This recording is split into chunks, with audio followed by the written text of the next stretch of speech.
नमस्कार दोस्तों, पॉलिटी की डे वाइज सीरीज में आपका स्वागत है। हम लोग जो पॉलिटी की सीरीज कर रहे हैं ये आपके टॉप 500 एमसीक्यू की है, जो आपके मोस्ट एक्सपेक्टेड क्वेश्चंस हैं जो आयोग आपसे पूछ सकता है यूपी पीसीएस बीईओ और आरओ यारो एग्जाम में। तो सीरीज अच्छे से फॉलो करिएगा। साथ ही साथ हमारा यूपी पीसीएस 2024 का एक पेड ग्रुप चल रहा है प्री प्लस मेंस का। तो कंप्लीट सिलेक्शन वाली तैयारी करने के लिए paid quiz, selection material, mains की आंसर राइटिंग के लिए भी हमारा पेड ग्रुप ज्वाइन कर सकते हो। कैसे ज्वाइन करोगे? यहाँ जो नंबर लिख रखे हैं ना, इन पे कॉल करके। चलो वीडियो स्टार्ट भी करते हैं। 230 कर लिए थे, 231 से स्टार्ट करना है हमें।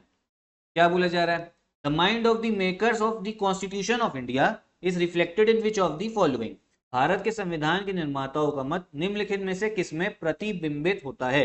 ठीक है, तो ये जो लिखा होता है ना वो होता है आपके प्रियम्बल में, जो आपकी उद्देशिका है। ठीक है, देखो प्रियम्बल होता क्या है। हमारा संविधान जो है वर्ल्ड के सबसे लंबे संविधानों में से है। अब कोई बाहर का फॉरेनर व्यक्ति आया, उसको अगर हमारे संविधान को पढ़ना है और जानना है, शॉर्ट में पढ़ना और जानना है कि संविधान का मेन मेन उद्देश्य क्या है, तो उसको क्या पढ़ना चाहिए? उसको पढ़ना चाहिए प्रियम्बल। ठीक है, हमारे संविधान की पूरी समरी लिख रखी है हमारी उद्देशिका में। तो ध्यान रखो, तो हमारे जो संविधान निर्माता होते हैं उनका भी जो मत है वो किसमें आपका लिखा हुआ है? उद्देशिका में लिखा हुआ है। अच्छा, एक क्वेश्चन मैं आपसे पूछूंगा, हमारे प्रियम्बल में अभी तक सिर्फ एक बार संशोधन, एक बार अमेंडमेंट हुआ है, कौन से साल में हुआ था, कौन सा संशोधन था, एक बार वो बताइए आप कमेंट बॉक्स में। अगला क्वेश्चन देखते हैं क्या बोला जा रहा है। Which of the following are envisaged by the right against exploitation in the Constitution of India? ये एक आपका मूल अधिकार है।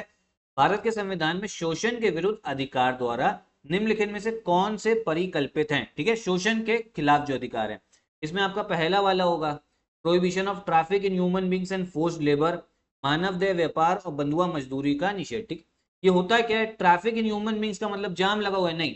देखो, जब इंसानों की तस्करी होती है ना, ठीक है, एक देश से दूसरे देश में, इसको बोला जाता है ट्रैफिक इन ह्यूमन बींग्स। ठीक है, मानव देह व्यापार।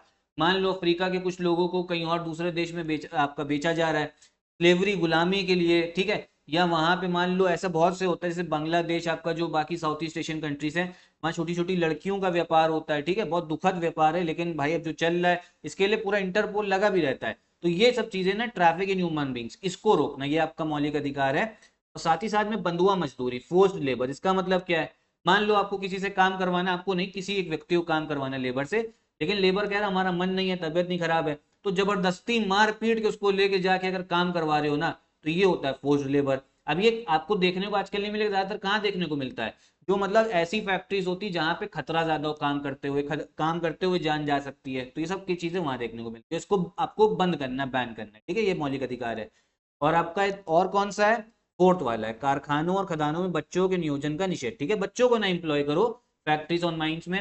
जैसे आपको पता होगा, जो पटाखों की फैक्ट्री होती है ना, जो पटाखे बनते हैं सबसे ज्यादा तमिलनाडु में, वहां पे सबसे ज्यादा जो पता है लोगों को रोजगार मिलता है, बच्चों को ही मिलता है, छोटे छोटे बच्चों को वहां पे रोजगार। क्योंकि भैया होता है कि बच्चे जो है कम पैसे में आपका नौकरी कर लेंगे और वो आपका बारूद वारूद बना देंगे, तो ये बहुत आपका गलत चीज हो रही है। ठीक है, क्योंकि मौलिक अधिकार में दे रखा है कि राइट अगेंस्ट एक्सप्लॉयटेशन ये है, आपको ये सब चीजें नहीं करनी है। ठीक है, संविधान में मना कर रखा है। लेकिन होता क्या है भैया, चोरी छिपे जो ये सब चीजें चल रही है, जब पुलिस को पता लगता है फिर वो दबिश करती है वहां पे।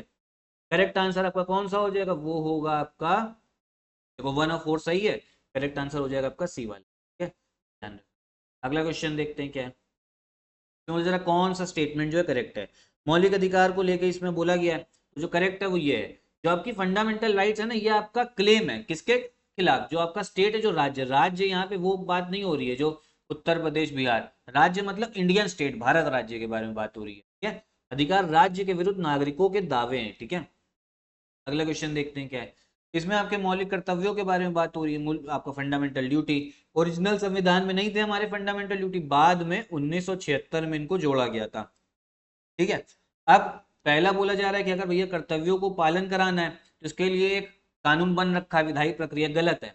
इनको पालन करवाने के लिए कोई भी जरिया नहीं है। दूसरा वाला ना, दूसरे वाला भी बिल्कुल गलत है। ठीक है, कोई भी लीगल ड्यूटीज आपको के साथ में ये संबंधित नहीं है। करेक्ट आंसर कौन सा हो जाएगा? डी वाला। टोटल इस समय में कितनी है? 11, ये ध्यान रखना, फंडामेंटल ड्यूटी। अब क्या है इसमें आपका भी बताया कि क्या रिलेशन है आपका राइट्स और ड्यूटीज के बीच में। ठीक है, कौन सा अधिकार और कर्तव्यों के बीच सही संबंध है? तो पहले वाला सही। राइट्स आर को रिलेटिव विद ड्यूटीज, अधिकार कर्तव्यों के साथ सह संबंधित है। मतलब क्या है? देखो आपको कोई इंसान है भैया, बहुत लोग जो है शोर मचा रहे हैं कि हमें अधिकार चाहिए, अधिकार चाहिए, अधिकार चाहिए। अब वो अधिकार पाने के लिए क्या कर रहे हैं, मान लो कहीं पे यहाँ पे एक ट्रेन जा रही है, ट्रेन पे पथराव कर रहे हैं, ठीक है, बस पे पथराव कर रहे हैं, तो ये सब चीजें गलत है। अगर आपको अपने अधिकार चाहिए ना, अधिकार चाहिए, तो आपको आपके पहले फंडामेंटल ड्यूटी, आपको जो कर्तव्य दे रखे हैं ना राज्य ने, उसको भी पालन करना पड़ेगा कि पब्लिक प्रॉपर्टी को नुकसान नहीं पहुंचाना है, ठीक है। तो मतलब ये बिना आपके कर्तव्यों के अधिकार के आप बात नहीं कर सकते, दोनों को साथ में लेके चलना है। अगर अधिकार हैं तो कर्तव्य भी निभाने पड़ेंगे, ठीक है। अगला क्वेश्चन देखते हैं। बोले जा रहे हैं डीपीएसपी में 42वें संशोधन से कौन सा भैया नया डीपीएसपी जोड़ा गया था, ठीक है। तो इसमें जो जोड़ा गया है आपका, अगर हम बात करें तो वो है participation of workers in the management of industries, ये वाला है ना, कौन सा बी वाला, ठीक है। उद्योगों के प्रबंधन में कामगारों की सहभागिता, ठीक। अब इसका मतलब ये जो आपके वर्कर हैं वो मालिक नहीं बन जाएंगे, लेकिन जो भी इंडस्ट्री उसमें जो मैनेजमेंट हो रहा है, कि भैया ऐसा कोई वो निर्णय ना ले लें जो भैया वर्करों के हित के खिलाफ हो, तो उसमें उनसे भी आपका पूछा जाना चाहिए, जो आपके श्रमिक हैं, जो आपके वर्कर हैं, उनसे भी उनका भी भैया क्या राय जाननी चाहिए, ठीक है। तो ये आपका एक डीपीएसपी होता है। अगला क्वेश्चन देखते हैं क्या इसमें बोले थे भैया, लोकसभा के लिए अगर चुनाव लड़ना है, नामांकन अगर आपको दाखिल करना है, तो कौन कौन से आपके इसमें प्रोविजन होने चाहिए, ये बात बोली जा रही है इसमें, ठीक है। उसका जो करेक्ट आंसर है वो है आपका सी वाला। भारत के किसी नागरिक द्वारा जिसका नाम किसी निर्वाचन क्षेत्र की मतदाता सूची में दाखिल किया जा सकता है, वो नॉमिनेशन कर सकता है। इलेक्टोरल रोल क्या होता है, जब आपका चुनाव होता है, ठीक है, तो उसमें आप देखते होगे ना एक लिस्ट आती है कौन कौन वोट दे सकता है, वो होता है आपका भैया क्या, ये आपका निर्वाचन क्षेत्र की मतदाता सूची, इलेक्टोरल रोल या मतदाता सूची। अगला क्वेश्चन देखते हैं क्या है इसमें बोला जा रहा है, अगर चुनाव जीतना है लोकसभा का, तो भैया जिसको जीतना है उसको कम से कम 50% वोट पड़ने चाहिए, तो बिल्कुल गलत है। होता क्या है ना, जैसे मान लो 3 लोग हैं, 3 लोग भैया आपके चुनाव में हैं, मान लो 4 लोग हैं, पहले वाले को मिले और 100 वोट हैं, टोटल 100 लोगों ने वोटिंग करी, पहले वाले को मिले मान लो 40, इसको मिले 30, इसको मिले आपके 20 और इसको मिले 10, ठीक। अब ये बताओ जीतेगा कौन, भैया जीतेगा ये वाला इंसान। लेकिन इसको 50% वोट मिले हैं आपके, नहीं 50% वोट ना मिले, बाकियों से ज्यादा मिलने चाहिए, ठीक है। वो बस बाकियों से ज्यादा, फिर वो 50 के ऊपर भी हो सकता है, लेकिन जरूरी नहीं 50 के ऊपर मिले उसी को इलेक्ट करा, ठीक है। पहले वाला गलत। दूसरा वाला बोला जाए, संविधान में बताया गया कि जो स्पीकर की पोस्ट है वो बहुमत वाली आपकी पार्टी को जाती है, डेप्यूटी स्पीकर ऑपोजिशन, ये भी गलत है।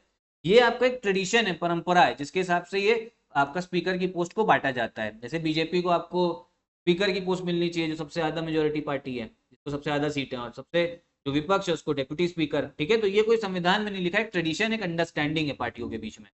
करेक्ट आंसर कौन सा, कोई भी सही नहीं, डी वाला जो है। अगला क्वेश्चन क्या है, बोला जा रहा है जो राइट टू वोट है और टू इलेक्टेड इन इंडिया, भारत में मताधिकार, निर्वाचित होना, ये क्या मूल अधिकार है या आपका नेचुरल राइट है, कॉन्स्टिट्यूशनल राइट है, इनमें से कोई भी नहीं, ये आपका लीगल राइट, विधिक अधिकार है, ठीक है। ये ध्यान रखना, ये क्वेश्चन जो है ना बड़ा कंफ्यूजिंग है, पूछा जाता है बहुत बार, ठीक है, ध्यान रखिएगा। अगला क्वेश्चन आपके निर्वाचन आयोग के बारे में, इलेक्शन कमीशन जो 5 सदस्यीय निकाय है, 5 मेंबर बॉडी, तो गलत है, बिल्कुल गलत है।